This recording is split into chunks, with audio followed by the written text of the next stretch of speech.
Olá, eu sou a Luísa e então eu vou apresentar a parte 2 do meu caso clínico, né, o acompanhamento do meu caso. Então, a minha paciente, ela é uma mulher do lar, tem 56 anos. Suas principais atividades são as atividades domésticas. Então, o caso dela era, relatava, né, dores nas articulações do ombro e do quadril, e a do quadril sendo uma dor contínua. Principalmente à noite, né?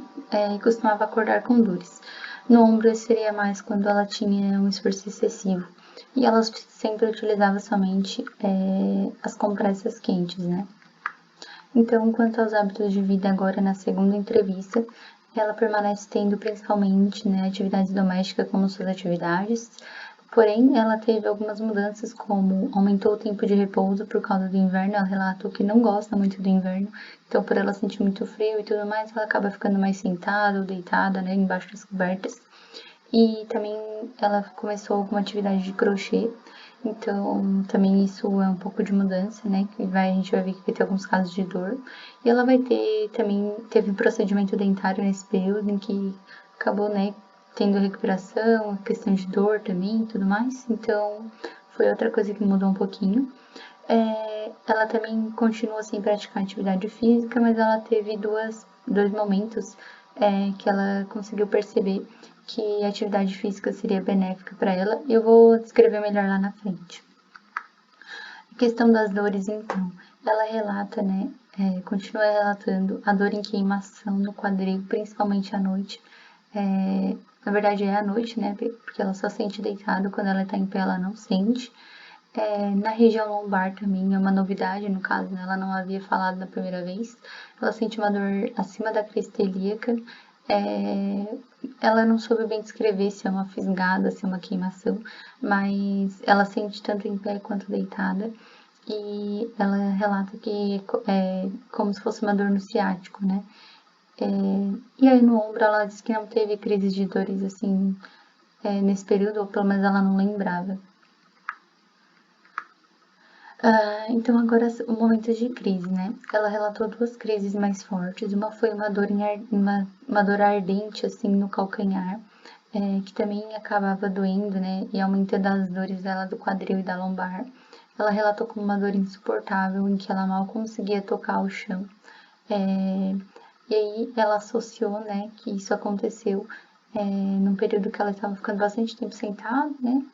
Até pela atividade de crochê, por causa do inverno, enfim, os motivos que eu já falei.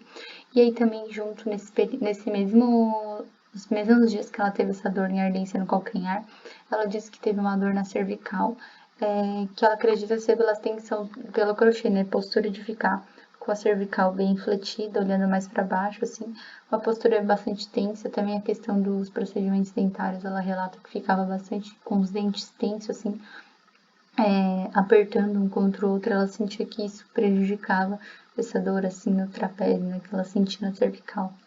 E outra crise de dor que ela teve também foi uma dor que ela relata que era uma dor no próprio quadril, né, que ela já tem sempre, e na região lombar, na questão do nervo ciático, ela relatou como uma EVA 8, que ela disse que era muito forte.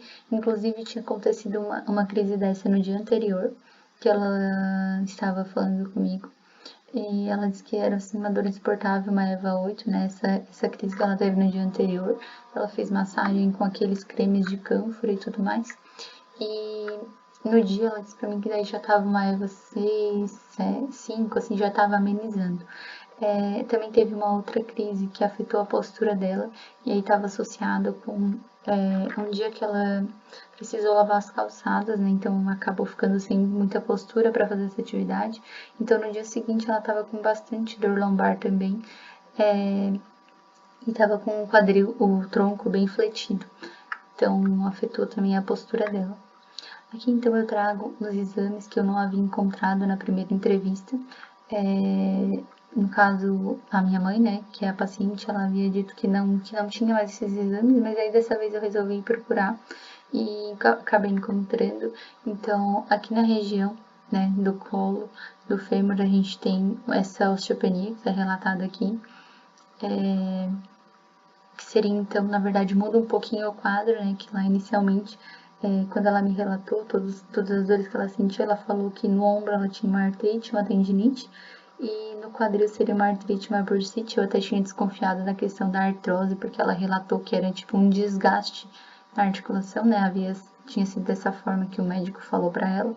Então, ela acabou, a gente pode ver, né, agora que deu uma mudada assim nesse diagnóstico, né? Então a gente tem uma osteopenia que seria o início de uma osteoporose, que seriam afetando a densidade óssea, né? E não questão de deformidades ósseas, né? E aqui também a gente tem a densitometria da parte da lombar, mas aqui tá normal, digamos assim, tá no limite, né, para uma osteopenia, mas está normal. Aí aqui também tem os resultados, né, que fala que a questão da lombar tá 91% próximo de uma população jovem, então tá adequado. E a parte do colo do fêmur tá 78% do que seria esperado numa população jovem normal. Então, aí é onde tem o diagnóstico de osteopenia, né? Esse exame poderia ter sido repetido há 12 meses, mas foi feito em 2017, mas não foi repetido. Questão de tratamento, então, ela utilizou cremes, como eu falei, esses como o canela de velho, né, que tem cânfora, esses produtos mais, tem essa sensação de gelado, de calor, enfim, tem essas múltiplas sensações, né. Aí massagem, compressa quente para dor, tanto para lombar quanto para cervical, no período que ela teve, às vezes algum anti-inflamatório ou um relaxante muscular quando ela tem muitas dores, mas é bem raro. Fatores de atenuação que eu falei para vocês. Ela percebeu que ao andar de bicicleta, teve um dia que ela estava com dor, ela contou pra mim, né? E aí ela saiu para andar de bicicleta por mais ou menos 1 hora e ela percebeu que no dia seguinte as dores lombares que ela estava sentindo amenizaram bastante. E também teve alguns dias que ela fez, né, alongamentos e tudo mais, e ela também percebeu melhora, né, nessa dor lombar, até na dor do quadril. Então foi onde ela conseguiu perceber que talvez, né, realmente o exercício físico, de repente o Pilates, né, que eu comentei com ela através da sugestão da prof, eu comentei que seria legal para ela fazer, que poderia melhorar muito a qualidade de vida dela, mas aí assim ela teve uma percepção prática, né, ela mesma percebendo que a atividade física pode sim melhorar a qualidade de vida dela e melhorar o padrão de dor dela. Então, o comparativo da primeira para a segunda, né? Agora a segunda entrevista. Eu pude perceber que ela conseguiu ter uma percepção e uma descrição das dores melhor, assim, em questão de se é queimação, se é ponta fisgada, né? Como que é essa dor e perceber as crises também. Aumento das crises relatadas, que na primeira vez ela não tinha relatado muitas crises, só comentava, né, que tinha assim, mas de uma forma mais tranquila e tudo mais. Então, questão do inverno, né, pode ter piorado, a questão de alguns hábitos, né, a falta de atividade física ter piorado tudo isso com o inverno. A EVA mais alta, né, porque a EVA mais alta da primeira vez tinha sido 7, agora com aquelas atividades ali aumentou para uma EVA 8. O exame, né, que a gente conseguiu perceber que o diagnóstico mudou, então não seria mais uma artrite, pelo menos na parte do quadril é mais a osteopenia, né? E também a percepção e a consciência quanto aos benefícios da atividade física, que eu acho que é um fator bem marcante, ela perceber que precisa disso, que isso pode ajudar, é muito positivo. Então, prejuízo na qualidade de vida da paciente. A questão da qualidade do sono, porque como a dor dela é mais noturna, né, ela sente durante a noite ali, ou de manhã, aqui que eu relatei da primeira vez, que às vezes ela precisava se forçar a levantar por causa das dores. Então, essa questão da qualidade do sono é um dos prejuízos. Também associada à doença, a falta de atividade física, né, que vão afetar a atividade de vida diária. Por exemplo, porque se ela tem um hábito, né, de fazer exercício, faz um esforço, né, todos os dias, ou pelo menos algumas vezes pela semana, quando ela vai realizar suas atividades de vida diária, como por exemplo ali no caso de lavar as calçadas, né, que teve maior esforço, talvez ela não fosse sentir tanto essa dor, porque ela já está acostumada a ter essas atividades. E aí aqui também eu coloquei essa questão de atividade mais pesada causa dor tardia, porque ela relatou, né, que algumas vezes que quando ela tem muito esforço, no dia seguinte é onde ela sente mais dores.